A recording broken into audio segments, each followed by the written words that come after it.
નમસ્કાર મિત્રો, અમારા નવા વિડીયોમાં આપનું હાર્દિક સ્વાગત છે। આજે આપણે વાત કરીશું કાળી ડોશી સાથે બનેલ સત્ય ઘટના વિશે। શાળાના પ્રાર્થના હોલમાં સન્નાટો હતો। સહુ ઉત્સુકતાથી આચાર્યશ્રીના મુખારવિંદને તાકી રહ્યા હતા। આચાર્યશ્રી હવે કશુંક કહેવા જઈ રહ્યા હતા।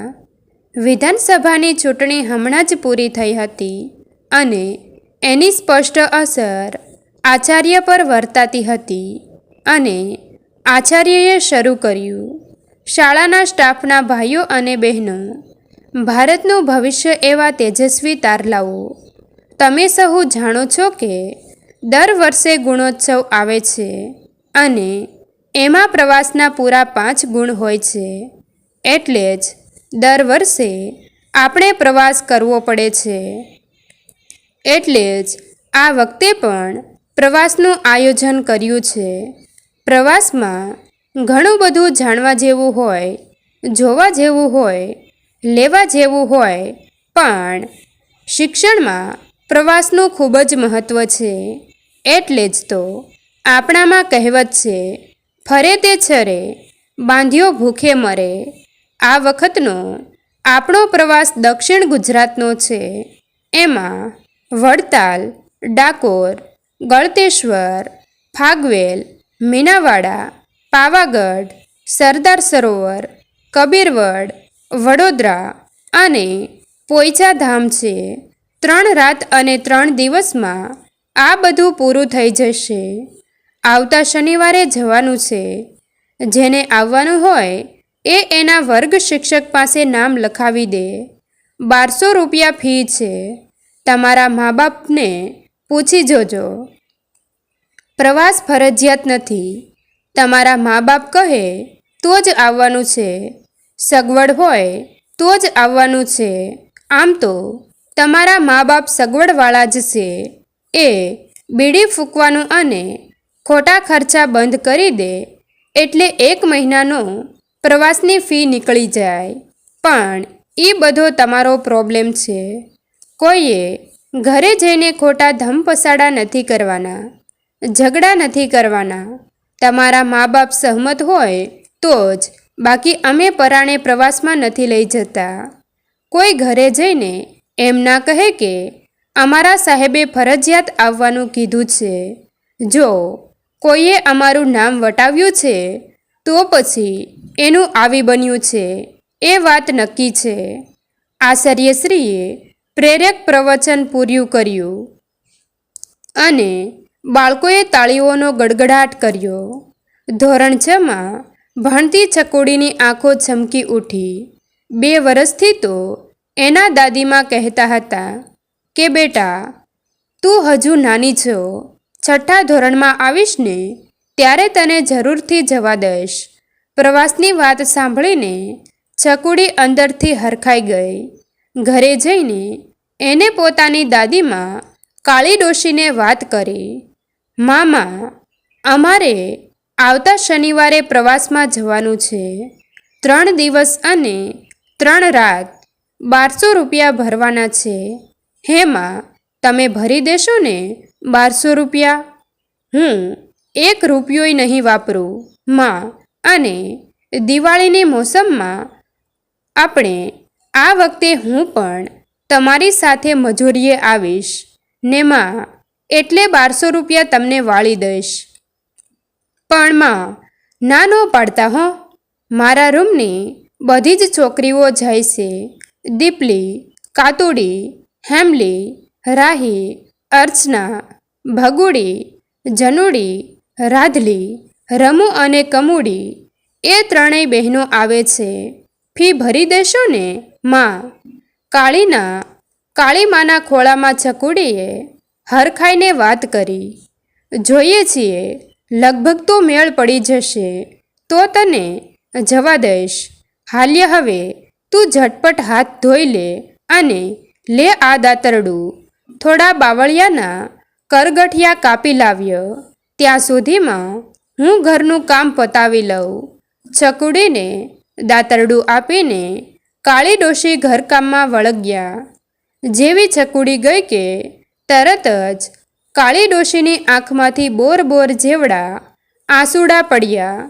ઘરમાં મૂળ 100 રૂપિયા પડ્યા છે, એમાં આ છકુડીની ફી કેમ ભરાશે?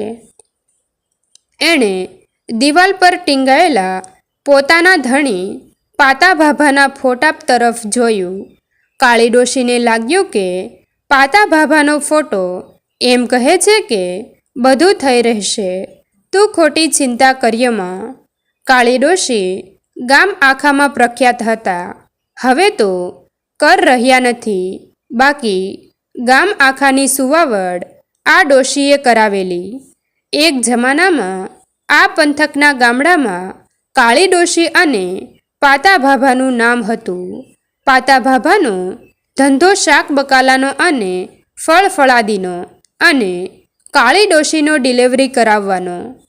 પેલા 6 દીકરાઓ પછી 7મો દીકરો ભરત કાળી માની પેટે અવતર્યો હતો. 7 સંતાનોની સુવાવડ પછી કાળી ડોશી પોતે સુવાવડમાં એક્સપર્ટ થઈ ગયા હતા. અરે, પોતાની પ્રથમ ડિલિવરી અને એ વખતે પણ તે કપાસ વીણતા હતા અને સાંજે ઘરે આવ્યા ત્યારે કપાસનું માથે પોટકું અને હાથમાં છોકરું હતું. પોતાની પ્રથમ સુવાવડ એણે પોતાની જાતે જ કરી હતી.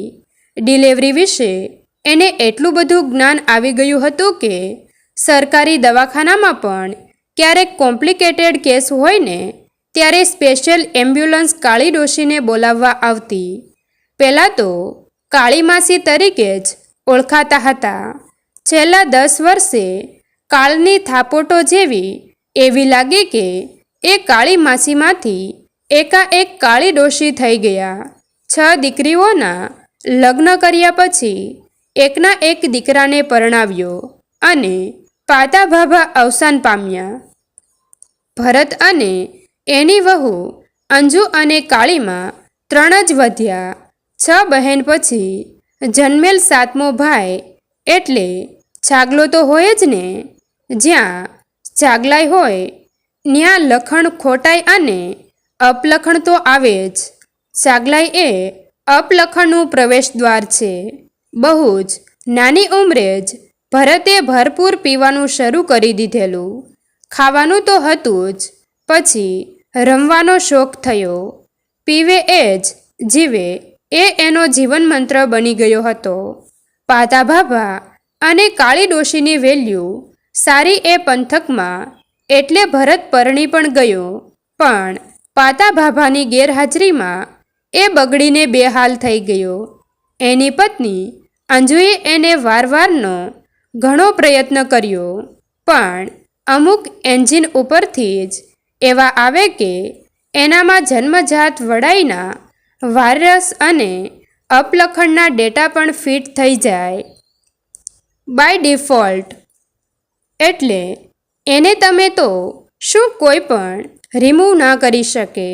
ક્યારેક કાળી ડોશી એને બરાબર ખીંજાય પણ ખરા. એ નપાવટ, તારા બાપની ઇજ્જત સામે તો જો આ પીવાનું બંધ કર્ય અને કમાવાનું શરૂ કર્ય. મારી તો જિંદગી જતી રહી, પણ આ ફૂલ જેવી તારી બાઈ સામું તો જો. કાલે સવારે તારે નાનું થશે એનો તો વિચાર કર્ય. નપાવટ, નઘરોળ. પણ ખીખી ખીખી કરીને ભરત ઝૂલતો ઝૂલતો ખાટલામાં સૂઈ જાય. સાસુ વહુ બેય મજૂરી કરે અને દીકરો પીવે એટલે પાતા ભાભાએ જે થોડું ઘણું ભેગું કર્યું હતું એ વપરાતું ગયું. 1.5 વર્ષે આ છકુડીનો જન્મ થયેલો. હવે તો મારકૂટ પણ થતી. વગર વાંકે અંજુને માર પડતો પેલી દીકરી આવીને એટલે. ત્યારે પણ કાળીમાં એને કહેતા, તારી જેવા દીકરા કરતાં મારે આ દીકરી સારી હો. તું અંજુ ઉપર હાથ ના ઉપાડતો હવે પછી. તારી નજર સામે તારે 6 બહેનો છે, પણ કોઈ દિવસ ફરિયાદ આવી એની? ગામ આખાના છોકરાની સુવાવડ મેં કરી, બસ છેલ્લે છેલ્લે તારામાં હું થાપ ખાઈ ગઈ છું. તારા જેવા જન્મીને વળી જતા હોય ને તોય સારું, પણ પાછું ખીખી કરીને ભરત હાલતો થાય. ચકુડી 2 વર્ષની થઈ હતી અને એક વખત વગર કારણે અંજુને ઢોર માર માર્યો. કાળી ડોશી આડા પડ્યા તો એને પણ 1-2 લાફા આંટી ગયો. સગા દીકરાએ જનેતા પર હાથ ઉપાડ્યો અને ડોશીને કાળજે ઘા લાગ્યો. આ ફૂલ જેવી અંજુ આનો અત્યાચાર જીવનભર કેમ સહી શકશે? અંજુને એના પિયર મૂકી આવ્યા અને એના પિતાજીને કહી દીધું, વેવાઈ, તમારી દીકરી સંસ્કારી છે, હજુ યુવાન છે, ગમે ત્યાં સારો મુહૂર્તિયો જોઈને ફરીથી પરણાવી દો. મારા ઘરમાં એ બિચારી જીવતે જીવ નરકમાં રહે છે. વેવાઈએ વાત માની અને અંજુને બીજે વળાવી દીધી. 2 વર્ષની ચકુડીને છાતીએ ચાંપીને કાળી ડોશી એટલું જ બોલ્યા હતા કે, બેટા, તારા ભવિષ્ય માટે હું આ બધું કરું છું. તારો સગો બાપ દાનવ બન્યો છે. તારી અને તારી માતાની સલામતી હવે આ ઘરમાં નથી. શરૂઆતમાં ચકુડી અંજુ પાસે જ હતી, પણ પછી અંજુને એક છોકરાનો જન્મ થયો. નવો ધણી આમ તો બધી રીતે સારો હતો, પણ એને આ ચકુડી પ્રત્યે થોડી ચીડ ખરી, એટલે વારંવાર મંજુને સંભળાવે, આ પાપને જોઉં છું ને મને કોઈને કંઈ થઈ જાય છે. મોટી થાય ત્યારે પરણાવવાની તો આપણે જ ને. આ નો પાલવે, કાં તો તું એને તારા બાપને ત્યાં મૂકી આવ્યો, અથવા તો જ્યાં એ ઉદ્ભવી છે એ કાળી ડોશીને ત્યાં મૂકી આવ્યો. જમાનો ભલે 4Gનો કે 5Gનો ચાલતો હોય, પણ સ્ત્રી પ્રત્યેનો દ્રષ્ટિકોણ તો હજુ 1G રૂપે જ બહાર આવે છે. અને આ બાજુ એક નાના એવા ઝઘડામાં ભરતનું એક રાતે વાડીમાં ખૂન થઈ ગયેલું. કાળી ડોશીની આંખમાંથી એક આંસુ પણ નહોતું પડ્યું. દીકરા પ્રત્યે એટલી નફરત વધી ગઈ હતી કે વાત્સલ્યનું ઝરણું સુકાઈ ગયું હતું. મહિના પછી કાળી ડોશી મંજુના નવા ઘરે ગયા અને મંજુના ધણીને કીધું, એક કામ કરો, આ ચકુને મને આપી દો, મારે સથવારો રહે. આમે 6 દીકરીઓ મોટી કરી છે, એટલે દીકરીને ઉછેરતા સારી રીતે આવડે છે. બસ એક દીકરાના ઉછેરમાં હું થાપ ખાઈ ગઈ છું. અંજુના નવા ધણીને આ તો દોડવું હતું ને ઢાળ મળ્યો. અંજુના નવા ધણીએ તો તરત જ ચકુડીને સોંપી દીધી અને ઉપર 500 રૂપિયા પણ આપ્યા. એ પણ રાજી થઈને. બસ ત્યારથી ચકુડી એની દાદીમાં કાળી ડોશી સાથે જ રહે છે. અને હવે તો એ 6થા ધોરણમાં પણ આવી ગઈ હતી અને હવે આ ચકુડીને પ્રવાસમાં જવાનું હતું અને 1200 રૂપિયા ભરવાના હતા. બીજે જ દિવસે બધા જ બાળકો નામ લખાવવા માંડ્યા. ચકુડી જેવા 7 છોકરા જ બાકી રહ્યા હતા. 6 થી 8 ધોરણમાં કે જેના વાલી આટલી બધી ફી ભરી શકે એમ ના હતા. ચકુડી તોય નિરાશ ના થઈ. એને એની દાદીમાં અને ભગવાન પર પૂરો ભરોસો હતો અને કાળીમાની સ્થિતિ કફોડી થઈ. દિવાળી સુધીમાં એણે 2000 બચાવી લીધેલા. છૂટક કામ કરતા, બાકી તો થોડા એવા ફળ લઈને અથવા તો બકાલું લઈને એ શેરીમાં બેસતા. એમાંથી ખાધા ખોરાકી નીકળી જતી, પણ તોય અગાઉના આયોજન મુજબ શિયાળામાં ચકુડીને પ્રવાસમાં મોકલવાની પૂર્વ તૈયારી રૂપે એણે પૂરા 2000 બચાવી રાખ્યા હતા. પણ એ બધી 100-100ની નોટો હતી, એટલે કદાચ વપરાઈ જાય. એટલે ગામની એક દુકાને એણે 2000ની નવી ગુલાબી નોટ લઈને સાડલાના છેડે બાંધીને ઘરે આવતા હતા. રસ્તામાં બાજુની પાડોશી રાધા ડોશી સાથે વાત કરવા ઊભા રહી ગયા હતા. અડધો કલાક વાત કર્યા પછી ઘરે આવ્યાને જોયું તો સાડલાની શેડે જે ગાંઠ વાળી હતી એ છૂટી ગઈ હતી અને 2000ની ગુલાબી નોટ ક્યાંક પડી ગઈ હતી. પછી તો ઘણી ગોતી પણ કશું જ મળ્યું નહીં. દાદીમાં, કાલ ફી ભરવાનો છેલ્લો દિવસ છે, ફી ભરી દેશો ને? હા બેટા, ફી ભરાઈ જશે. હું તું ચિંતા ન કર્યો, જા રમવા હવે, કાળી ડોશી બોલ્યા. તો ખરા, પણ 1200 રૂપિયા અને એ ક્યાંથી લાવશે એ ખબર નહોતી. જિંદગીમાં ક્યારે એણે લાંબો હાથ કર્યો નહોતો. ફરીવાર એને પોતાના ધણીની છબી સામે જોયું અને ફરી એ જ આશ્વાસન મળ્યું, બધું થઈ રહેશે, તું ખોટી ચિંતા કર્ય છો. કલાક પછી ચકુડી દોડતી આવી. એના હાથમાં એક 500ની નોટ હતી. એ ખૂબ જ હાંફતી હતી. દાદીમાં, આ નોટ મને રસ્તામાંથી મળી છે, તમને દેવા આવી છું. નિશાળમાં અમને અમારા સાહેબે શીખવાડ્યું છે કે જડેલી વસ્તુ મૂળ માલિકને પાછી આપી અવાય, એ રખાય નહીં. આ લ્યો આ પૈસા, અને તમે આજુબાજુમાં જઈને પૂછી આવો કે કોઈના 500 રૂપિયા ખોવાય છે. કાળી ડોશી તો જોઈ જ રહ્યા અને તરત જ એ પાડોશીઓને ત્યાં ગઈ તો ત્યાં ધમાચકડી ચાલુ હતી. રાધામાના હાથે 500 રૂપિયા ખોવાઈ ગયા હતા અને એનો મોટો છોકરો રાધામાને ખખડાવતો હતો. કાળી ડોશીએ ત્યાં જઈને કીધું, આજ તમારા 500 રૂપિયા હશે. મારી ચકુડીને રસ્તામાંથી જડ્યા હશે. બેવડ વળી ગયેલા 500 રૂપિયા લઈને રાધામાને શાંતિ થઈ.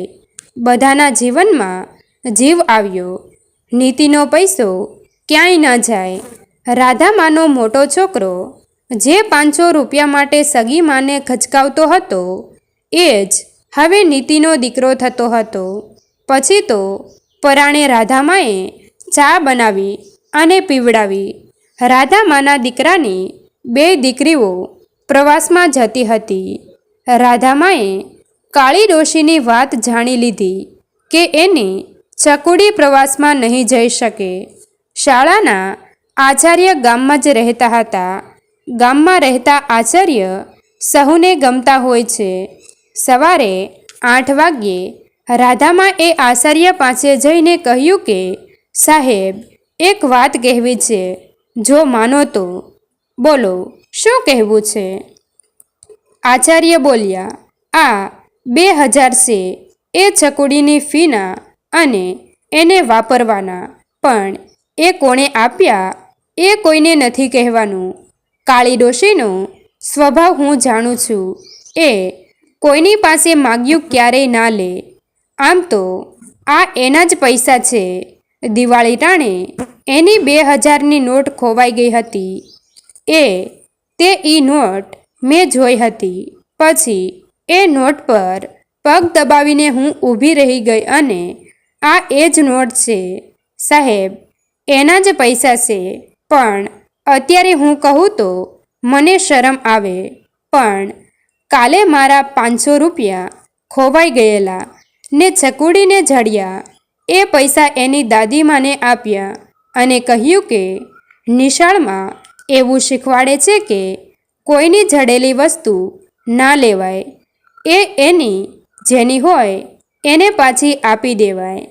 આવા સંસ્કાર 6થા ધોરણમાં બાળકમાં હોય તો મારે 60 વર્ષ થયા. મારામાં પણ હોવા જોઈએ ને આવા સંસ્કાર. તમે કાળી ડોશીને ગમે તે રીતે સમજાવી દેશો, પણ ચકુડી પ્રવાસમાં જવી જ જોઈએ. સાહેબ, ચકુડી પ્રવાસમાં જવી જ જોઈએ. આટલું કહીને સજળ નયને રાધામાં જતા રહ્યા. બપોરે સ્ટાફ મિટિંગમાં આચાર્ય બધાને વાત કરી અને કીધું કે આ વાત કોઈને કરવાની નથી. આપણે સ્ટાફ પૂરતી જ છે અને રાધામાનું દિલ એક નાનકડી છોકરીએ પીગળાવી દીધું છે અને 2000 રૂપિયા છકુડીની ફીના અને પ્રવાસમાં ખર્ચ માટે આપી ગયા છે. મને એક વિચાર આવ્યો છે કે હજુ પણ 6 જણા એવા છે કે જેમની ફી આવી નથી અને આવે એમ પણ નથી. આપણે એક છોકરાનો ખર્ચ ઉઠાવી લઈએ તો. એક નાનકડી છોકરીની પ્રમાણિકતાથી મને આ વિચાર આવ્યો છે. આમ તો દર વખતે આપણા CR આપણા ઉપલા અધિકારી ભરે જ છે, પણ જ્યારે ભગવાન આપણા CR ભરશે તો શું લખશે? કોઈ એવું કામ તો હોવું જોઈએ ને કે ભગવાનને CR ભરતી વખતે કામમાં આવે. માનવતા અને દયા આ 2 કામ એવા છે કે ભગવાન અંતકાળે આપણા CR ભરશે ને ત્યારે કામ આવી શકશે. કોઈના ચહેરા પર આપણે નાનકડું સ્મિત લાવી શકીએ ને તો આ ભવ તો સુધરે, પણ આવતો પણ ભવ સુધરી જતો હોય છે. આચાર્યએ વાત કરી અને સહુ સહમત થયા. તમામ બાળકોની ફી ભરાઈ ગઈ. કાળી ડોશીને ત્યાં જઈને આચાર્યશ્રીએ કીધું કે ઉપરથી સરકારે તમારી દીકરીના પ્રવાસના પૈસા આપ્યા છે. તમારી દીકરી હોશિયાર ખરીને અને છકુડી પ્રવાસમાં ગઈ. સહુથી વધારે આનંદ શકુડીને અને પેલા 6 બાળકોને હતો કે જેના મા બાપ ફી ભરી શકે તેમ નહોતા. પણ શિક્ષકો અને આચાર્યને પણ સવિશેષ આનંદ હતો કે આજ તેઓ પરિપત્ર બહારની એક સારી વસ્તુ કરી રહ્યા હતા. રાધામાને આનંદ હતો કે પોતે એક પાપ કર્મમાંથી બચી ગયા હતા. જડેલા પૈસા મૂળ માલિક પાસે હતા અને પ્રવાસ ઉપડ્યો અને કાળી ડોશી છકુડીને બસમાં બેસાડીને ઘરે આવ્યા ને ત્યારે હરખના આંસુ સાથે એણે દિવાલ પર એમના ધણી પાતા આતાની છબી સામે જોયું. છબી જાણે કહેતી હોય એમ લાગ્યું, હું નહોતો કહેતો કે બધું થઈ રહેશે, તું ખોટી ચિંતા કરતી હતી. તો મિત્રો, એવી આશા રાખું છું કે વરસમાં એક વખત તમે પણ પવિત્ર બહારનું એક પવિત્ર કામ કરશો જ. મિત્રો, તમને જો આ વિડીયો પસંદ આવ્યો હોય તો વિડીયોને લાઈક અને તમારા અન્ય સગા સંબંધી મિત્રો સાથે વિડીયોને શેર કરવાનું ભૂલશો નહીં. અને આવા જ નવા જીવન ઉપયોગી, જીવનમાં કંઈક નવું કરવાની પ્રેરણા મળે તેવા વિડીયો જોવા માટે અમારી ચેનલ સાથે બન્યા રહો. થેન્ક યુ મિત્રો. મળીએ છીએ એક નવા વિડીયો સાથે. આભાર.